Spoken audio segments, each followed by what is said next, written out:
ஞானச்சாரலை விரும்பிக் கேட்டு சிறந்த கருத்துக்களை பதிவிடும் நண்பர்கள், பார்வையாளர்கள் அனைவருக்கும் எங்களின் சேனலின் சார்பாக மனமார்ந்த நன்றிகள். இது உங்களுக்கு பிடித்திருக்கும் பட்சத்தில் இதை பலருக்கும் ஷேர் அண்ட் சப்ஸ்கிரைப் செய்தால் இந்த கருத்துக்கள் பலருக்கும் சென்றடைய உதவியாக இருக்கும். நன்றி. இளம் இளைஞனாகிய எல்லாம் வல்ல ஸ்ரீ கழுகாசலமூர்த்தி பெருமானுடைய திருவருளினால் வெளிவந்து கொண்டிருக்கும் இந்த ஞானச்சாரலில் கடந்த ஒரு பதிவில் தேவதைகள் வழங்கும் நீதி என்று சில உண்மை சம்பவங்களை கூறியிருந்தேன். நம் நாட்டில் இறைவனே அனைத்தையும் வழங்குகிறார், அனைத்து செயல்களுக்கும் இறைவனே பொறுப்பாளியாகிறார் என்ற ஆழமான நம்பிக்கை நம் நாட்டினுடைய பாரம்பரியமான ஒரு அடிப்படை வேர் என்றே கூறலாம்.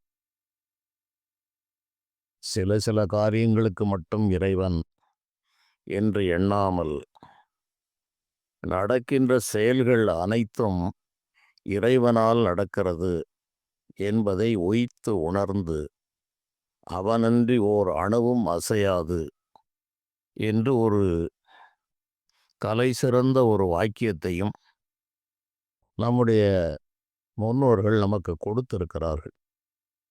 இந்த வார்த்தை சிறிதாக இருந்தாலும் அதனுடைய கருத்தை சிந்திக்கும் போது இதற்கு ஒரு மாற்று வார்த்தை எவராலும் கூற முடியாது. அந்த அளவு யோசித்து ஒரு அணுவும் கூட அந்த இறைவனுடைய அனுமதியின்றி அசையாது என்று அவர்கள் கூறியதிலிருந்து இந்த இறைவனையும் இறைவனுடைய நிர்வாக கண்காணிப்பு ஒழுங்குகளையும் அவர்கள் எவ்வளவு துல்லியமாக அறிந்து வைத்திருக்கிறார்கள் என்று நம்மால் யூகித்து உணர முடிகிறது. அது கருப்பசாமி என்ற ஒரு காவல் தெய்வம் ஊருக்குள் நீதி வழங்கியது என்பது பற்றிய தொடர் முன்பு நான் கூறியது. இப்படி அந்த காலங்களில் கிராம தேவதைகள் பல நிலைகளில் மனிதர்களோடு எளிமையாக பழகி அவர்களை காவல் காத்து நீதி நிர்வாகம் செய்திருக்கிறது. அரசனுடைய நீதி, பஞ்சாயத்தாருடைய நீதி என்பதெல்லாம் ஒருவேளை பிழை நேருமானால் தெய்வ நீதி ஒருபோதும் பிழை வராது என்பதை உண்மையாக்குவதற்கு அங்கங்கே பல காலங்களில் பல சம்பவங்களும் நடந்தேறியிருக்கிறது. அவற்றில் பல விஷயங்கள் காலத்தால் மறந்து போய்விட்டது. அந்த வட்டார பகுதி மக்களுக்கு மட்டுமே தெரிந்ததாக இருக்கிறது. அந்த வழிபாடுகள் பல ஊர்களிலும் செய்யப்பட்டாலும் அதனுடைய ஆதி கதைகள், அடிப்படை விஷயங்கள் அப்படியே மறைந்து போய்விடுகிறது. காரணம், இவற்றை வரலாறாக தொகுத்து சேர்த்து இணைத்து செவி வழியாக சொல்லி வந்த அந்த முன்னோர்கள் அவருடைய நினைவு திறன் போன்றவையெல்லாம் தற்காலத்து மனிதரிடம் இல்லை. அதனால் இது போன்ற செய்திகள் அரிதாக அங்கங்கே பிழைத்திருக்கிறது. விடுபட்டு போன செய்திகள் கணக்கில்லாமல் இருக்கும். எஞ்சிய செய்திகளை வைத்துத்தான் சில உண்மைகளை நாம் அறிந்து கொள்ள முடிகிறது. திருச்செந்தூர் திருநெல்வேலி மாவட்டமாக முன்பு தூத்துக்குடி இருந்தது.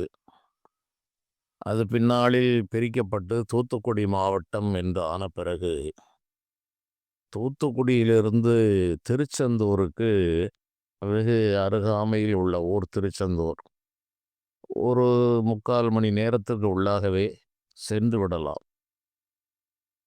அந்த திருச்செந்தூரை தாண்டிய பிறகு வரக்கூடிய அந்த ஊர்களெல்லாம் தாமிரபரணி அங்கே கடலில் சங்கமம் ஆகிற வளம் நிறைந்த பகுதி. அதில் இரண்டுக்கும் இடையே ஆறுமுகமங்கலம் என்று ஒரு சிறிய ஊர். ஏரல் என்று ஒரு ஊரை சொல்லுவார்கள். அந்த ஊரில் கத்தரிக்காய் மிக பிரபலமான சுவை உடையதாக இருக்கும். ஏரல் கத்தரிக்காய். அதற்கு சற்று மேற்கே தள்ளி குறும்பூர் கத்தரிக்காய். இவைகளெல்லாம் அந்த மண்ணின் தன்மையால் நல்ல சுவை உடையதாக இருக்கும். ஆறுமுகமங்கலத்தில் தாமிரபரணி ஆற்று கிளை செல்லுகிறது. அதற்கு பக்கத்தில் ஆத்தூர் என்ற ஊர் இருக்கிறது. அங்கு வெற்றிலை மிக சிறப்பாக விளைகிறது. பல ஊர்களுக்கும் செல்கிறது ஆத்தூர் வெத்தலை. சேலம் பகுதியில் கரூர் பக்கத்திலும் ஆத்தூர் என்றே ஒரு ஊர் இருக்கிறது. அதுவும் வெற்றிலைக்கு புகழ்பெற்ற ஒரு இடம். இந்த ஆத்தூரிலும் இந்த வெற்றிலை என்பது தொடர்ந்து பயிரிடப்பட்டு கொண்டே வருகிறது. அவ்வளவு ஒரு செழிப்பு நிறைந்த பகுதி. இந்த வெற்றிலை என்பதில் அதுக்கே பல விளக்கங்கள் எல்லாம் உண்டு. அது வெற்றி இலை என்றும் சிலர் பின்னாளில் கூறுகிறார்கள். ஆகவே எதற்கெடுத்தாலும் அந்த வெற்றிலை, பாக்கு முதலியவற்றை வைத்து மங்கல பொருள்களில் அது முதலிடம் வகிக்கிறது. அதனால் அதை வைத்து துவங்குகிறார்கள். இறை வழிபாடு முதல் திருமணம் போன்ற சுப நிகழ்ச்சிகளில் அந்த வெற்றி இலை பங்கு வகிக்கிறது. அது வெற்றி இலையா வெற்று இலை என்ற ஒரு கருத்தும் உண்டு. அந்த வெற்றிலை கொடி பூக்காது, காய்க்காது. பூவும் இல்லை, காயும் இல்லை, பழமும் இல்லை. அதற்கு விதையும் கிடையாது. ஆனாலும் காலம் காலமாக அந்த இலை அதை கொடியைத்தான் ஒடித்து வைப்பார்கள். இன்றளவும் அது வளர்ந்து கொண்டே இருக்கிறது. அது அதில் ஒரு முக்கியமான அம்சம். இது திருச்செந்தூரில் சுப்பிரமணிய சுவாமி அந்த அசுரர்களை வென்றார். அந்த வென்ற காலத்தில் இந்த வெற்றிலையை வெற்றி இலை என்று இதை மாலையாக அணிந்தார்கள். தேவர்களும் மற்றுமுள்ள அந்த சேனாதிபதிகளும் வீரபாகு தேவருடைய அந்த சைன்யங்களும் அணிந்து கொண்டார்கள் என்று ஒரு செவி வழி செய்தியும் இருக்கிறது. அநேக விஷயங்களுக்கு ஆதாரங்கள் மறைந்து போய் அங்கொன்றும் இங்கொன்றுமாக மங்கலாக இருக்கிறது. இப்போது இன்று நாம் பார்க்க இருப்பது இந்த ஆறுமுகம் சுடலைமாடசாமி கோயில். சுடலைமாடசாமி என்ற தெய்வம் சிவபெருமானுடைய அம்சமானது. அதனுடைய வரலாறு அவ்வாறு தான் கூறுகிறது. சிவனுடைய மைந்தனாக அந்த சுடலை அவதாரம் செய்தார். அது பார்வதியினுடைய பிள்ளை.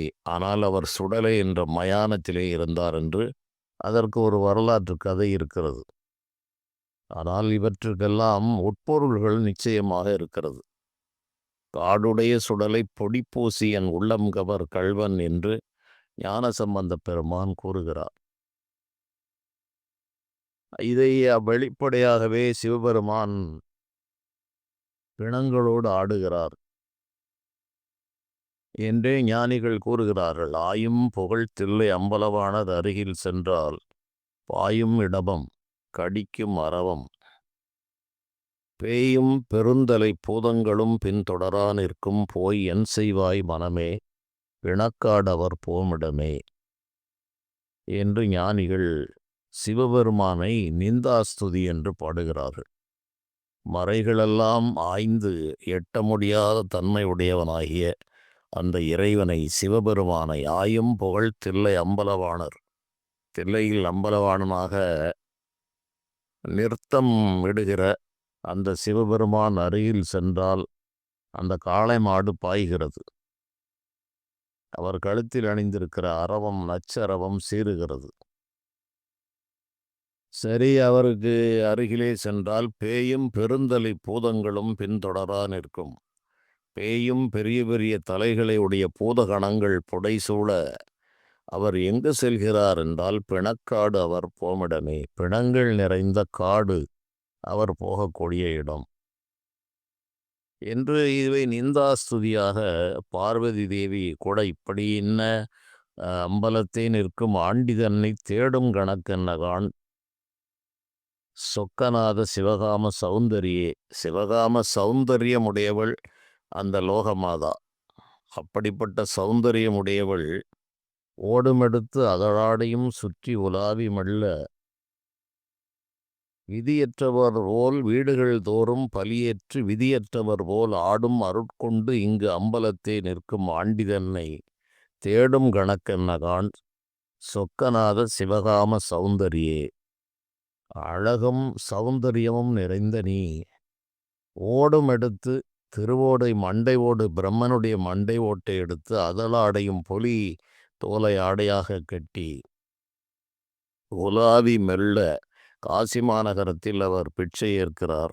கொலாவி மெல்ல வீடுகள் தோறும் பலியேற்று ஒவ்வொருவரிடமும் பலியேற்று உலாவி மெல்ல விதியற்றவர் போல் எந்த விதமான விதிகளும் இல்லாமல் ஆனந்த தாண்டவம் ஆடுகின்ற விதியற்றவர் போல் ஆடும் அருள் கொண்டு இங்கு அம்பலத்தே நிற்கும் ஆண்டி தன்னை. அம்பலத்தே இருக்கிற ஆண்டி, அவரிடம் எந்த செல்வமும் இல்லை, ஆனால் நீயோ சகல செல்வத்திற்கும் அதிபதி, சௌந்தரியமுடையவள். இப்படி ஒரு மனிதரை நீ தேடும் கணக்கென்னகான் சொக்கநாத சிவகாம சௌந்தரியே என்று ஞானிகள் அடியார்கள் பாடி துதித்து மகிழ்கிறார்கள். இப்படி இதற்கெல்லாம் காரணங்கள் இருக்கிறது. பிரம்மனுடைய தலை ஒட்டில் அவர் பிச்சை எடுக்கிறார்.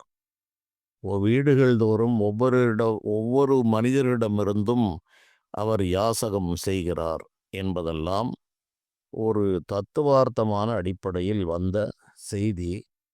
வெளிப்படையாக பார்க்கும்போது இந்த கூட்டையும் மண்டை ஓட்டையும் உருவாக்கியதே அந்த இறைவன். ஆகவே சகல உயிர்களினுடைய உடம்பும் ஒரு எல்லைக்கு அப்பால் இதில் வேண்டியது வேண்டாதது, ஏற்கத்தக்கது வெறுக்கத்தக்கது என்றெல்லாம் பார்க்க முடியாது. மானிட நிலையில் ஒரு கட்டுக்கோப்பாக வாழ்கின்ற போது இறுதியாக மிஞ்சுவது சாம்பலும் மயானமும் தான் என்றாலும் கூட மனித மனம் வாடும் வரை அதை தவிர்த்தே வாழ விரும்புகிறது. மயானத்துக்கு சென்று வந்தால் நிச்சயமாக குளிக்க வேண்டும், கை கால்களை கழுவாமல் வந்துவிடக்கூடாது, செருப்பை கூட நனைத்து விட்டுத்தான் வர வேண்டும் என்றெல்லாம் மிக கடுமையான ஐதீகங்கள் எல்லாம் இருக்கிறது. இன்றும் அதை பலர் கடைப்பிடிக்கிறார்கள். அதில் உண்மைகள் இருக்கிறது. அது மானிட வாழ்வுக்கு அந்த தொடர்புகள் தேவையில்லை. ஆனால் ஞானம் பெற்றவர்கள், அவர்களுக்கு இந்த மயான பூமியும் ஒன்றுதான், சாதாரண இடங்களும் ஒன்றுதான், வேறுபாடு பார்ப்பதில்லை. அவர்கள் நிலையை கடக்கிறார்கள். அவ்வாறு அஞ்சுகிற அந்த இடம் இறைவன், அங்குதான் அவர் உரைகிறார். இப்படி இதற்கு தத்துவம் இருக்கிறது. இந்த மண்டை ஓட்டின் எழுத்து பிரம்மனை வதைக்கிறார். பிரம்மனுடைய கபாலத்தில் இறைவன் பிச்சை எடுக்கிறார் என்றால் பிரம்மாவை தொழில்படாமல் செய்கிறார். பிரம்மா படைப்பு தொழிலை செய்கிறார். ஆகவே பிறப்பை நீக்குகிறார் சிவபெருமான். தன்னுடைய அருள் பரிபூர்ணமான நிலையில் ஒருவனுடைய பிறவியை நீக்கி விடுகிறார் என்பதுதான். பிரம்மனுடைய தலையில் அவர் பலியேற்கிறார். பிரம்மாவுக்கு அங்கு செயல் இல்லை. இந்த மனிதனை பொறுத்தளவில் பிரம்மனுடைய படைப்பு தொழில் நின்றுவிட்டது. பிறப்பு நீங்கியது, பிறப்பும் நீங்கியது, இறப்பும் நீங்கியது. ஆகவே காலனை காலால் உதைத்தான், கூற்று உதைத்தான் என்று சிவபெருமானுக்கு பெயர்கள் உண்டு. அது கூற்றை உதைத்தார் என்றால் அந்த மனிதனுக்கு பிறப்பையும் இறப்பையும் தவிர்க்கிறார். பிறப்பு இருந்தால் இறப்பு இருக்கும். ஆக அந்த இரண்டையும் தவிர்க்கிறார். இந்த மனிதனிடம் உள்ள பல்வேறு அழுக்குகளையும் மாயைகளையும் குற்றங்களையும் பலியாக அவர் ஏற்கிறார், பிச்சையாக ஏற்கிறார். அதுதான் வீடுகள் தோறும் பழி வாங்குதல் என்பதெல்லாம் சொல்லப்பட்டது. அதுபோல பொலித்தோல் என்பது அந்த காம குரோத லோபம் மதம் மாத்சரியம் டம்பம் தர்ப்பம் இச்சை ஈர்ஷை அசூயை அகங்காரம் ராகம் துவேஷம் என்ற ஒரு 16 குணங்கள் மனிதர்களுக்கு தேவையற்ற குணங்கள் என்று சொல்வார்கள். அதில் காமம் என்பது ஆசை. அனைத்து ஆசைகளும் அதில் வந்து விடுகிறது. குரோதம் என்பது சினம், கோபம். அந்த கோபத்தினுடைய வடிவமாக புலியை சொல்லியிருக்கிறார்கள். ரஜோகுணம் என்று 3 குணங்கள் முக்கியமாக மனிதர்களை ஆள்கிறது. சத்துவம், ரஜஸ், தமஸ் என்ற 3 குணங்கள். அதில் இந்த ரஜோகுணத்தினுடைய நிறம் சிவப்பு, தமோகுணத்தின் நிறம் கருப்பு. ஆகவே இந்த ரஜோகுணம் என்ற சினத்தை அடக்கிய காரணத்தால் அவர் புலித்தோலை அணிகிறார் என்றும், மதயானை கருப்பு தமோகுணத்தை வென்றார் என்றால் அந்த மதகரி உரி போர்த்து என்று அந்த யானையை உரித்து அதை தோலை போர்வையாக போர்த்துகிறார் என்று இவை அனைத்தையும் குண்டலினி பாம்பை வசப்படுத்தி இருக்கிறார். வாசியை கட்டுவதற்கு, அந்த பிராணாயாமத்தை கட்டுவதற்கு அவர் உதவுகிறார் என்று பல கருத்துக்கள் இதிலே அடங்கியிருக்கிறது. நஞ்சு என்ற அந்த சிவராத்திரி எல்லாம் அந்த இது வெளிவருவதற்குள் சிவராத்திரி நிறைவு பெற்று இருக்கும். அது மாதந்தோறும் சிவராத்திரி வருகிறது. அதை கூட யாரோ கேட்டார்கள், சிவராத்திரியை பற்றி பேசுங்கள், அதனுடைய பொருள் என்ன என்று கேட்டார்கள். சிவராத்திரி என்பது ஈசன் நஞ்சுண்ட ஒரு காலம் என்று ஒவ்வொரு நாளும் பிரதோஷ வேளை என்று கொண்டாடுகிறார்கள். பிரதோஷ காலம் என்று கொண்டாடுவதில் என்ன என்று கேட்டால், இறைவன் நஞ்சு உண்ட அந்த காலம் மகா தோஷமான காலம் என்று அதற்கு விளக்கமும் கூறுகிறார்கள். ஆனால் ஞானிகள் என்ன கூறுகிறார்கள் என்றால், அந்த பார்க்கடல் கடையும் போது வந்தது நஞ்சு என்பது இந்த முக்குணங்கள், இந்த தேவையில்லாத இந்த 16 குணங்கள் என்று கூறப்பட்ட இந்த அழுக்குகள், பலவிதமான குணங்கள், சத்துவம், ரஜஸ், தமஸ் என்ற குணங்களும் அழுக்கு நிறைந்த பல குணங்களையும் இறைவன் எடுத்து கொள்ளுகிறார். அதற்கு நீலமும் கருப்பும் இந்த தமோகுணத்திற்கு சொல்லப்பட்டிருக்கிறது. நீல வர்ணமும் கருப்பு வண்ணமும் இந்த தமோகுணம் என்ற சோம்பல், மயக்கம், போதை, இப்படி பல ஒழுங்கீனமான செய்கை தமோகுணம் என்ற அடிப்படை பிரிவிலே அது வருகிறது. அது தவிர ஆசையால் தூண்டப்பட்டு காரியங்கள் செய்வது, போர் செய்வது, அங்குமிங்கும் ஓடுவது, அலைவது, பரபரத்து திரிவதெல்லாம் இந்த ரஜோகுணம். நான் நினைத்தால் அதை சாதிப்பேன், நான் நினைத்தால் இதை சாதிப்பேன் என்று சொல்கிற இந்த அகங்காரம் எல்லாம் இந்த ரஜோகுணத்தில் வருகிறது. சாத்வீகம் என்பது இருந்தாலும் அந்த சாத்வீக குணத்தையும் விட வேண்டும் என்று ஞான சாஸ்திரங்கள் கூறுகிறது. மாயையில் சுத்த மாயை, அசுத்த மாயை என்றெல்லாம் இது போய்கொண்டே இருக்கும். அவ்வாறு இந்த நச்சு போன்ற குணங்களை எடுத்து அவர் தன்னிடத்தே வைத்து கொண்டு ஜீவாத்மாக்களை, பசுக்களை அவர் உய்விக்கிறார் என்ற அடிப்படையில் தான் இறைவன் அது நஞ்சுண்ட காலம் என்றும் மகா சிவராத்திரி என்றும், ஆகவே அதுக்கு நீல வண்ணம் இருக்கிற காரணத்தால் திருநீலகண்டம் என்றெல்லாம் சொல்லப்பட்டதே தவிர, இறைவன் ஒரு மானிடரும் அல்ல. ஆலகால நஞ்சு, அவருக்கு நஞ்சும் அமுதமும் அவரிடமே தான் இருக்கிறது. இரண்டுமே அவருக்கு ஒன்று போல்தான் இருக்குமே தவிர அது அழியும் தன்மை பெற்றவர் அல்ல. நெருப்புக்கும் நெருப்பாக இருக்கிற ஞான நெருப்பாக விளங்குகிற இறைவன் ஒரு தேகத்தை எடுப்பவர் அல்ல. அனைத்து தேகங்களிலும் தேகியாக விளங்குபவர் அந்த இறைவன். ஆத்மாக்களுக்கெல்லாம் பரமாத்மா என்ற நிலையில் விளங்குகிற இறைவனுக்கு அமுதமும் நஞ்சும் ஒன்றுதான். ஆகவே அவர் நஞ்சு உண்டு அவர் மரணத்தை தழுவுகிற காலம் என்றெல்லாம் புரிவதற்காக சொல்லப்பட்ட கதைகளை தவிர அதனுடைய உட்பொருள் அது அல்ல. ஒவ்வொரு நாளும் மனிதன் தன்னுடைய இந்த ரஜோ தமோ குணங்களை நீக்குவதற்கு முயல வேண்டும். ஆகவே அந்த சந்தியா காலத்தில், பிரதோஷ காலம் என்ற அந்த அஸ்தமன காலத்தில் அவன் அதற்காக முயன்று வழிபாடு செய்ய வேண்டும் என்பதுதான் அந்த பிரதோஷ வழிபாடு வந்ததை தவிர, சிவபெருமானுக்கு அங்கே ஏதோ அவர் ஒரு உயிருக்கு போராடி கொண்டிருக்கிறார் என்பதெல்லாம் மனிதர்களுக்காக சொல்லப்பட்ட கதைகள். ஆனால் கதையிலே மனிதர்கள் நின்று விடுகிறார்கள், அதற்கு மேல் போவதில்லை. சொன்னாலும் அதை அதிகமாக பொருட்படுத்துவதும் இல்லை. இதுவே இவ்வாறு இருக்கட்டும். இந்த நிலையில் இந்த சுடலையில் ஆடுகிற இந்த சிவபெருமான் அந்த சுடலை மாடசாமி என்ற ஒரு பெயரில், ஒவ்வொரு பெயரிலும் அவர் காவல், அவருடைய நிர்வாக காவல்கள் நடக்கிறது. அந்த நிலையில் இந்த திருச்செந்தூருக்கு இடையே உள்ள ஒரு ஊர், அந்த ஊரிலே ஒருவருடைய கனவில் சென்று ஒரு மனிதன், ஒரு பதநீர் இறக்கி கொண்டிருந்த ஒரு தொழிலாளி, அவரிடம் போய் ஒரு வயோதிகராக பதநீர் கொடப்பா என்று கேட்டிருக்கிறார் ஒரு வயோதிகர். அந்த மனிதன் என்ன கூறினார் என்றால், ஐயா, பதநீர் இன்னும் பக்குவமாகவில்லை. பதநீர் என்பது அது பானையை கட்டி வைத்திருப்பார்கள், உள்ளே சுண்ணாம்பை தடவி இருப்பார்கள்.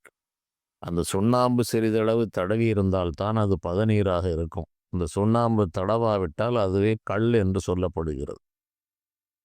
ஆகவே பதநீர் என்பது இந்த சிறிதளவு அந்த கலயத்தில் சுண்ணாம்பை தடவி அந்த ஒரு நாள் இரவு முழுவதும் அந்த பானையிலிருந்து அந்த நீர் சொட்டு சொட்டாக வடிந்து அந்த பானை அப்படியே நிறைந்து நிரம்பி இருக்கும்.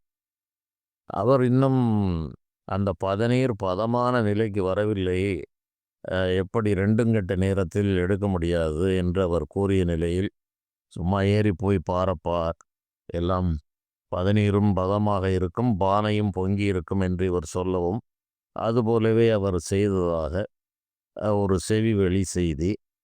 பார்த்தால் பதநீர் பதமாக பானை வழியாக பொங்கி வழிகிற நிலையில் இருந்தது. அந்த வயோதிகரிடம் இவர் கொடுத்தார். அவர் அதை வாங்கி ஒரு கலயம் நிறைய உள்ள பதநீரை உண்டார் என்றும், அன்று இரவே அவருடைய கனவில் சென்று, இந்த பகுதியிலே நீ ஒரு ஆலயத்தை அமைத்து, ஒரு மண்பீடத்தை அமைத்து, எனக்கு ஒரு கோயிலை கட்டு, நான் தான் சுடலை மாடசாமி, ஆகவே ஒரு ஆலயத்தை அமைத்து வழிபாடு செய் என்று கனவிலே கூறினார். அதுபோல அவர் அங்கே ஒரு கோயிலை அமைத்து வழிபாடு செய்கிறார்.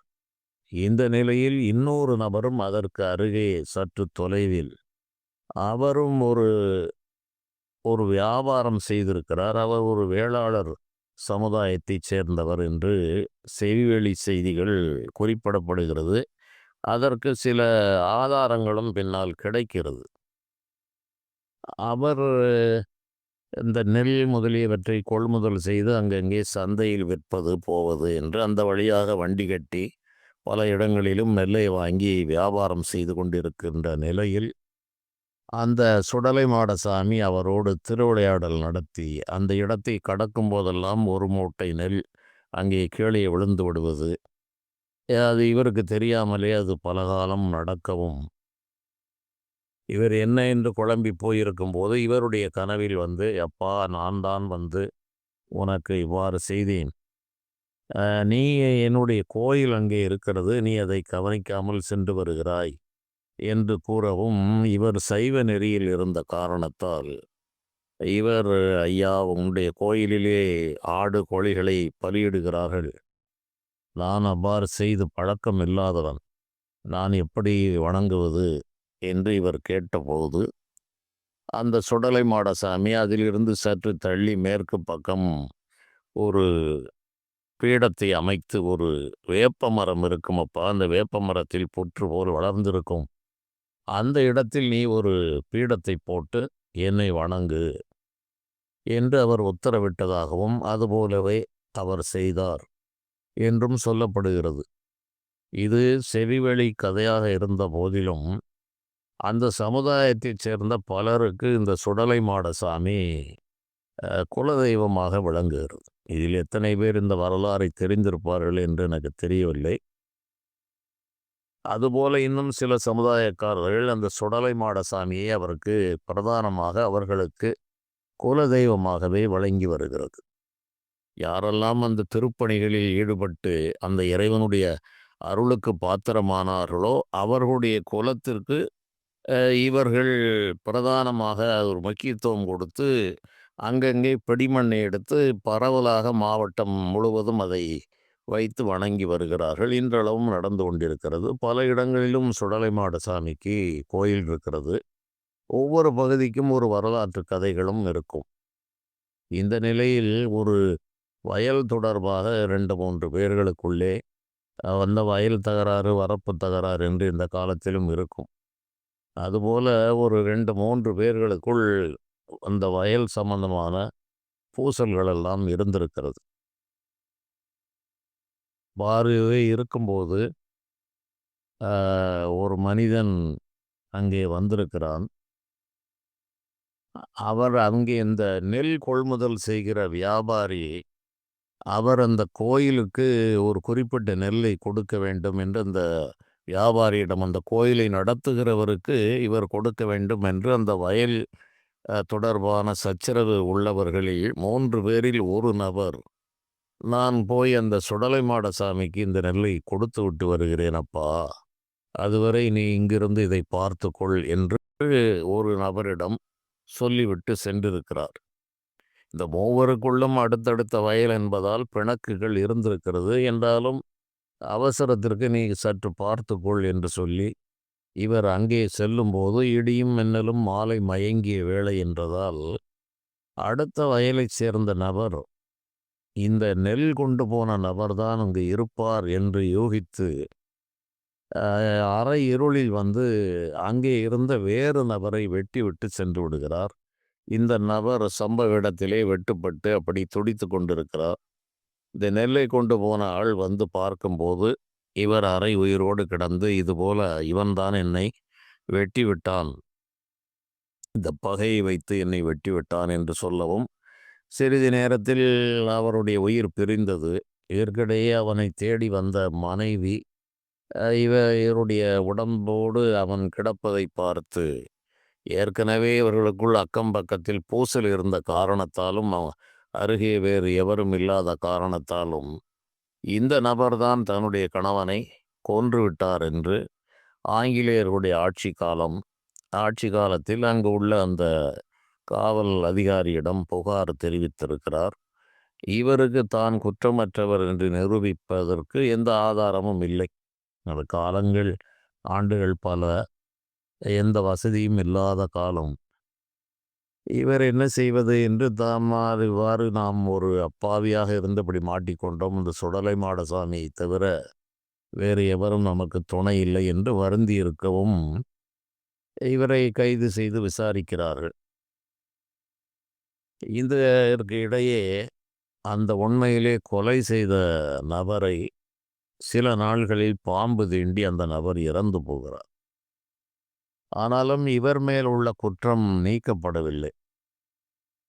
நீதிமன்றத்தில் வழக்கு வந்தது. ஆங்கிலேய நீதிபதி விசாரிக்கிறார். விசாரித்தால், எப்பா நீதான் கொலை செய்தாயா என்றால், ஐயா எனக்கு கொலை செய்து பழக்கமில்லை, நான் எதுவும் செய்யவில்லை, நான் குற்றமற்றவன், நிரபராதி என்று இவர் எவ்வளவோ சொல்லி பார்த்தாலும் சாட்சியங்கள் இவர் அதை செய்யவில்லை என்பதற்கு எதுவுமே தடயங்கள் இல்லை. அதனால் இவர் வழக்கை ஒத்தி வைத்துவிட்டு இந்த ஆங்கிலேய நீதிபதி சென்றதாகவும், அன்று இரவு அவருடைய கனவிலே வந்த அந்த சுடலை மாடசாமி, அப்பா இது போல ஒரு வழக்கு உன்னிடம் வந்திருக்கிறது, அதில் அந்த நபர் குற்றமற்றவர் என்று சில விளக்கங்களை அவருக்கு புரிய வைத்திருக்கிறார். அவருடைய தோற்றத்தையும் இந்த நீதிபதி கனவிலே கண்டிருக்கிறார். ஒரு கம்பீரமான, ஒரு வாட்ட சாட்டமான மனிதர், முறுக்கு மீசையோடு, கட்டுமஸ்தான உடல், திறந்த மார்பு, இப்படி ஒரு தோற்றத்தில் அந்த நீதிபதியிடம் இவர் கூறியிருக்கிறார்.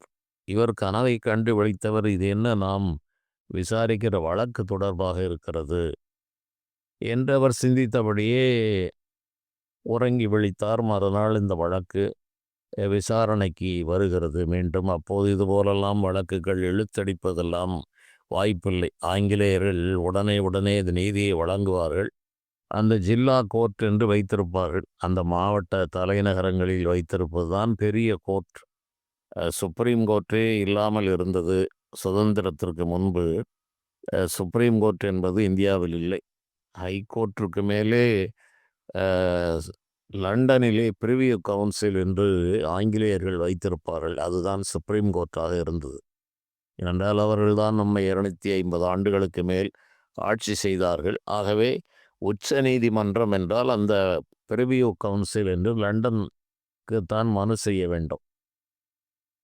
இதுபோல இந்த மாவட்ட நீதிமன்ற தீர்ப்பே இறுதியானதாக இருந்திருக்கிறது. ஆகவே இங்கு பொறுத்த அளவில் அதுதான் ஹைகோர்ட் என்று பெயர் பெற்று இருந்திருக்கிறது. அந்த சூழ்நிலையில் மறுநாள் வழக்கு விசாரணைக்கு வருகிறது. நீதிபதி கேட்டார், என்னப்பா நீதான் கொலை செய்தாயா, உனக்கு ஏதேனும் ஆதாரம் இருக்கிறதா, நீ குற்றமற்றவன் என்று சொல்வதற்கு என்று கேட்கவும், ஐயா எனக்கு சாட்சி சொல்ல அந்த சுடலை மாடனை தவிர வேறு ஆட்கள் இல்லை, அந்த சுவாமிதான் அவருடைய ஆலயம்தான் என்னுடைய வயலுக்கு அருகே இருக்கிறது. இதைத் தவிர எனக்கு ஒன்றும் சொல்வதற்கு இல்லை. நான் குற்றமற்றவன். அதைத் தவிர நான் ஒன்றும் சொல்ல முடியாது என்று அவர் மனம் கலங்கியபடி கூறினார். அப்போது ஒருவர் வந்திருக்கிறார் என்று காவலர்கள் வந்து, ஐயா, ஒருவர் இந்த கொலை சம்பந்தமாக சாட்சி சொல்ல வந்திருக்கிறார் என்று கூறவும், உள்ளே அழைத்து வரும்படி அந்த நீதிபதி சொன்னார். இவர் முதல் நாள் கனவில் பார்த்தது போலவே நல்ல உயரமான வாட்டசாட்டமான உடல், திறந்த மார்பு, முறுக்கு மீசையோடு தலையிலே தலைப்பாகை கட்டி கம்பீரமாக ஒரு ராஜ தோரணையில் அவர் வந்து அந்த கூண்டிலே நின்றிருக்கிறார். என்னையா நீர், யார் நீர், என்ன ஒரு மகாராஜா போல் இருக்கிறீர் என்று நீதிபதி வினாவினார். பொது நீதிபதிகள் தமிழ் தெரிந்தவர்களும் உண்டு, காலப்போக்கில் படித்து கொண்டவர்களும் உண்டு, அல்லது திபாஷி என்று 2 மொழிகள் தெரிந்தவர்கள் மொழிபெயர்ப்பாளராக இருப்பார்கள். அப்படி நிறைய பேர் பணியாற்றினார்கள். அவர்களுக்கு ஆங்கிலமும் தமிழும் தெரியும். இவர் சொல்வதை அவரிடமும், அவர் சொல்வதை இவரிடமும் சொல்வார்கள். கால வழக்கத்தில் தமிழை நன்றாக கற்றுக்கொண்ட ஆங்கிலேயர்களும் அதிகமாக இருந்தார்கள். அப்போது கேட்டவுடன், நீர் என்னையா பெரிய ராஜதோரணையில் இருக்கிறீர் என்று கேட்டவுடன், ஆம், நாம் ராஜாதான், நான் தான் மகாராஜா என்று அவர் பதில் கூறினார். என்ன விஷயமாக வந்தீர்கள், என்ன என்று கேட்டபோது, ஒன்றுமில்லை, குற்றம் சாட்டப்பட்ட இந்த நபர் நிரபராதி. அந்த குற்றம் செய்தவன் வேறு ஒரு ஆள், பக்கத்து வயலைச் சேர்ந்தவன். அவனும் சில நாள்களுக்கு முன்பு பாம்பு அரவம் தீண்டி இறந்தான். ஆகவே இந்த நபர் அவன் வெட்டுவதை நான் பார்த்தேன். அவன் வெட்டுவதற்கு பார்த்ததற்கு நான் தான் சாட்சி. நான் பார்த்தேன். இந்த நபருக்கும் அதற்கும் எந்த சம்பந்தமும் இல்லை என்று இந்த பக்தருக்காக அந்த சுடலை மாடசாமி நேரிலே வந்து அவர் சாட்சி சொன்னார். இது நடந்த நிகழ்வு. காலம் காலமாக இந்த நம்பிக்கையும் இது தொடர்பான அந்த ஆலய வழிபாடுகளும் இன்றும் நடந்து கொண்டிருக்கிறது. ஆகவேதான் அவருக்கு இங்கு சுடலை மாடசாமியை பெரும்பாலும் மகாராஜா என்றே அழைப்பார்கள். ஹைகோர்ட் மகாராஜா என்று எந்த ஊரில் சுடலை மாடசாமி என்றாலும் அவருக்கு மகாராஜா என்ற பெயர் இயல்பாகவே அது வந்து விடுகிறது. காரணம், இந்த ஹைகோர்ட் என்ற இந்த போன்ற நிலையில் இவர் அந்த ஜில்லா நீதிமன்றத்தில் சாட்சி சொன்ன காரணத்தால் இவரை ஹைகோர்ட் மகாராஜா என்று இன்றளவும் அழைக்கிறார்கள். ஆறுமுகமங்கலம் என்று அதன் பிறகு அதற்கும் ஒரு கதை சொல்வார்கள். சுப்பிரமணிய சுவாமியை அங்கு தரிசனம் கொடுத்து வந்ததால் அந்த ஊருக்கு ஆறுமுகமங்கலம் என்று பெயர் வந்ததாகவும் ஒரு செய்தி உண்டு. அந்த ஆறுமுகமங்கலம் சுடலை வேம்படி சுடலை மாடன் என்ற இந்த சுவாமியினுடைய வரலாறு பக்தனுக்காக இவ்வாறு செய்திருக்கிறார். அந்த ஊரில் பிராது கொடுப்பது என்று இன்றும் ஒரு வழக்கம் இருக்கிறது. அதாவது எதிரிகள், பகைகள், இவர் இந்த பகை சம்பந்தமான விஷயத்தில் தான் அவர் சாட்சி. நீதி யார் பக்கம் இருக்கிறதோ அவருக்கு அந்த சுடலை மாடசாமி ஆதரவாக இருந்து நீதி வழங்கியதால் இன்றும் பலர் பிராது என்று கொடுப்பார்கள். அது ஒரு குறிப்பிட்ட காலம் அந்த பிராது அந்த இறைவனிடம் சேர்க்கப்படும். அது உண்மையாக இருக்கிற பட்சத்தில் அந்த நபர்களுக்கு தண்டனையும் கிடைக்கும். அதுவும் இன்றளவும் அந்த நம்பிக்கை இருந்து வருகிறது. அதில் சில பேருக்கு அது நடைமுறைக்கு வருகிறது. காரணம், மனிதர்களுக்கு பல விஷயங்களை இறைவன் மனிதன் போக்கிலேயே விட்டு விடுகிறார். இன்று கலிகாலத்தில் ஏன் கேட்பதில்லை என்றால், இது மிகப்பெரிய ஒரு எச்சரிக்கை மணியாக அந்த இறைவனுடைய அந்த நிர்வாகிகளோ தலையிடுவதை குறைக்கிறார்கள். அதனால் இவன் படுபாதாளத்தில் போய் விழ வேண்டிய நிலை இருக்கிறது. உடனே அவனை சரி செய்து விட்டால் அவன் பேரழிவுக்கு உட்பட மாட்டான். ஆகவே அவனுடைய பாவத்தின் அளவு அதிகரிக்க வேண்டும் என்பதற்காக இறைவன்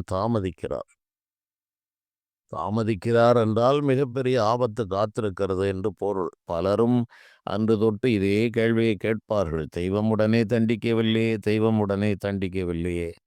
தெய்வத்திற்கு தெரியாத விஷயம் என்பதே இல்லை. சூரபதுமன் 1008 யுகங்கள் இந்த நாட்டை ஆண்டான். அனைவரையும் அச்சுறுத்தி வருத்தி ஆண்டான் என்று இருக்கிறது.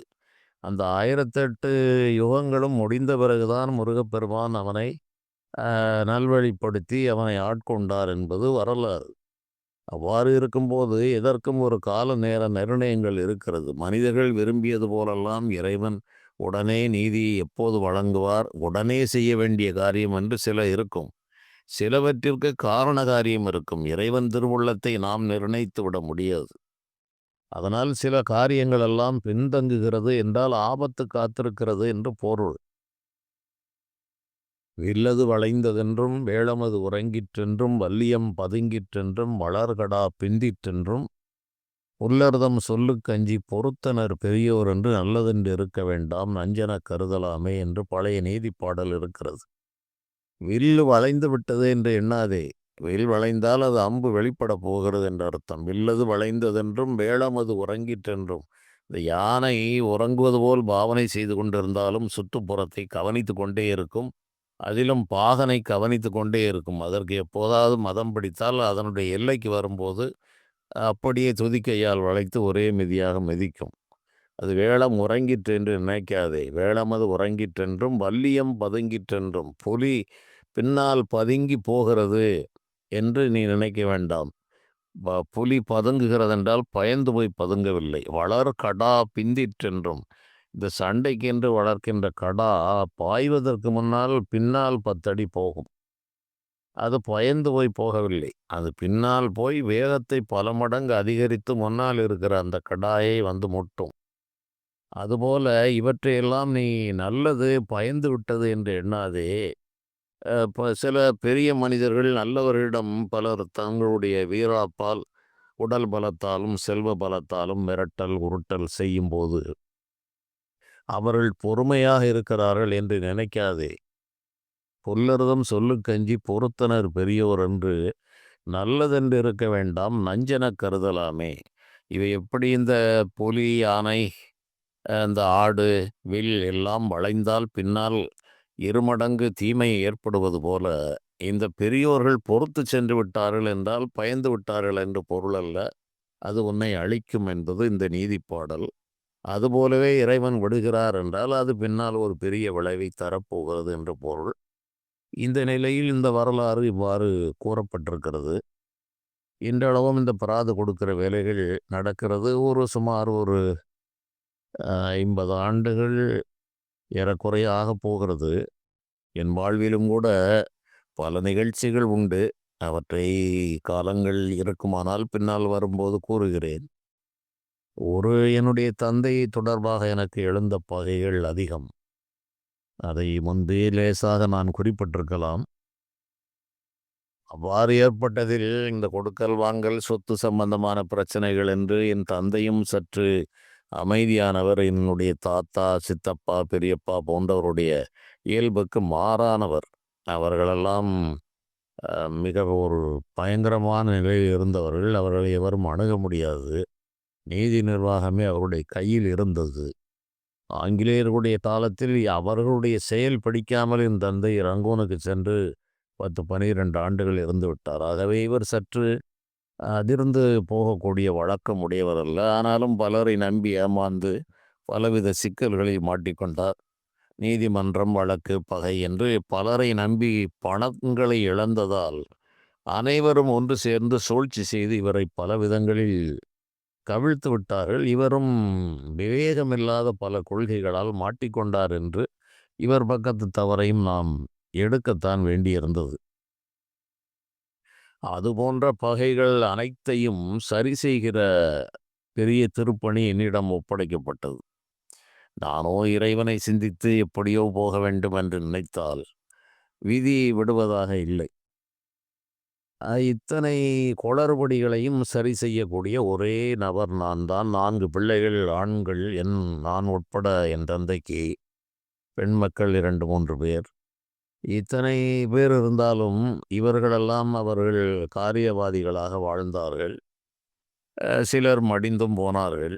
இந்த நிலையில் நான் ஒருவனுக்கு என்னுடைய தாயார் தந்தை இவர்களை மனதில் வைத்து அவர்களுடைய இடர்பாடுகளை களைய வேண்டியது நம்முடைய மானிடனாக நம்முடைய கடமை என்ற ஒரு காரணம். அதிலும் குறிப்பாக தாயினுடைய நிலைக்கு நிச்சயமாக அந்த கடமையை மீற முடியாது என்று அதற்காகவே வாழ்க்கையை நான் அர்ப்பணித்தவன்.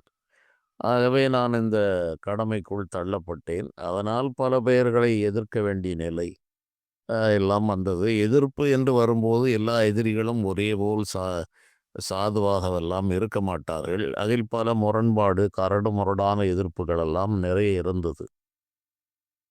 யார் யாரை எப்படி எப்படி சரி செய்ய வேண்டுமோ அதே பாதையில் நான் சரி செய்து வருகின்ற போது, இந்த நேரடியாக மோதுகின்றவர்களை பற்றி பெரிய பிரச்சனை இருக்காது. ஏன்னா அவனுக்கும் நமக்கும் மோதல் வரும்.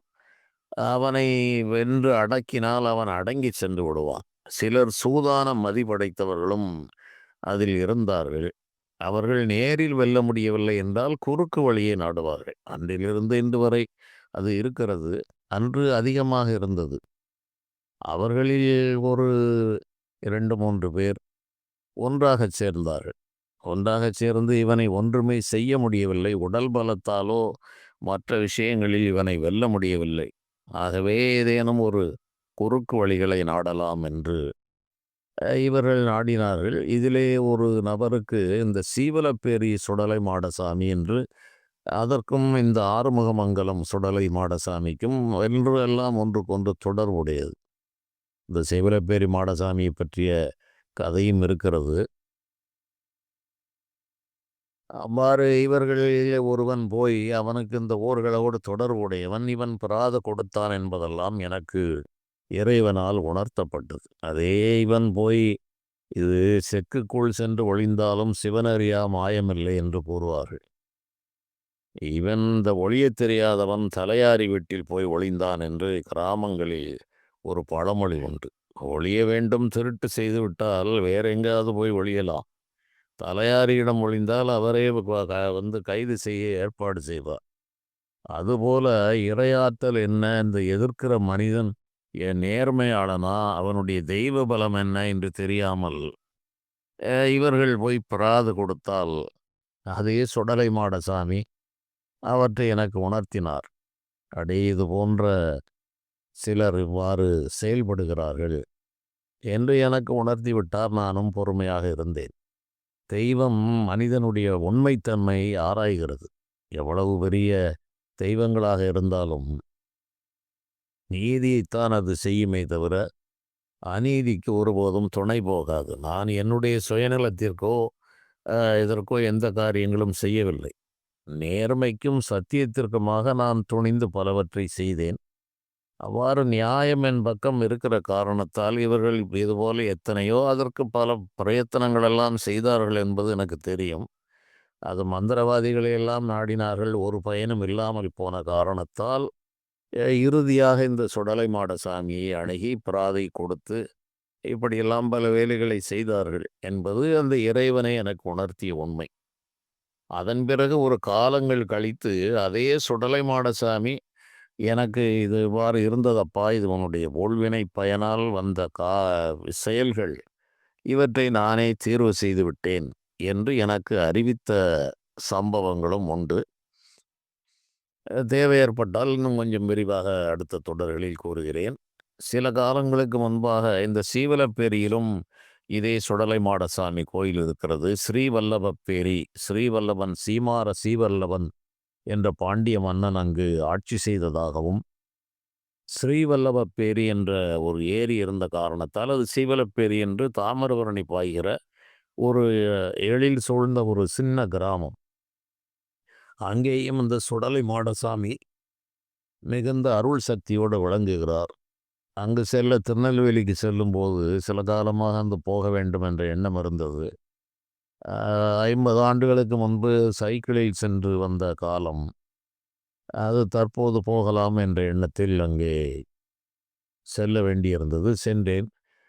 அது சின்ன கோயில். பனை மரங்கள், ஒரு அடிக்கு ஒரு பனை மரம். ஒரு மரத்திலிருந்து ஒரு மரத்திற்கு அப்படியே மாறிக்கொள்ளலாம். அப்படி நூற்றுக்கணக்கான பனை மரங்கள் அடர்ந்த ஒரு ஊருக்கு ஒதுக்குப்புறமான பகுதியில் இந்த கோயில் அமைந்திருக்கிறது.